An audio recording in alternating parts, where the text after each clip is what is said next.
Қайырлы күн оқушылар, бүгінгі тақырыбымыз жаратылыстану 4-ші сынып, электроскоп не үшін қажет? Бүгінгі сабақта зарядтардың оң және теріс болатынын білесің. Түрлі материалдардың электроөткізгіштігін қалай зерттеуді білесің. Балалар, суретте тұрған ғалым сіздерге таныс па? Бұл ағылшын ғалымы Стефен Грей. Стефен Грей электроөткізгіштік құбылысын 18-ші ғасырда ашты. Ол металл сым электр өткізетінін, ал жібек жіп өткізбейтінін анықтады. Сонымен қатар, Грей заттарды электр өткізетін және өткізбейтін деп екі топқа бөлді.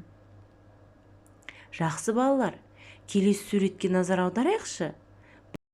Нені көріп тұрсыздар? Бұл балалар электроскоп.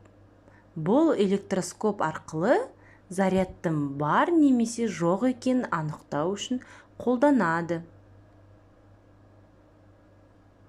Электр зарядының екі түрі болады. Оларды оң заряды және теріс заряды деп атайды. Шартты түрде оң зарядты плюс, теріс зарядты минус таңбасымен белгілейді. Зарядтар бірдей болса, аттас зарядтар дейді.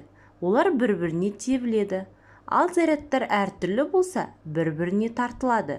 Оларды әр аттас зарядтар дейді.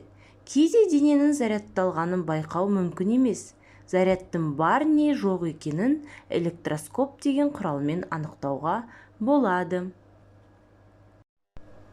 Балалар, таза су электр зарядын өткізбейтінін білесің бе? Бірақ суға тұз салсан, ол жақсы өткізгішке айналады. Сіздерге тапсырма. Екі электроскопты салыстыр. Қайсысында заряд бар, қайсысында заряд жоқ. Ол қайда кетті? Неліктен?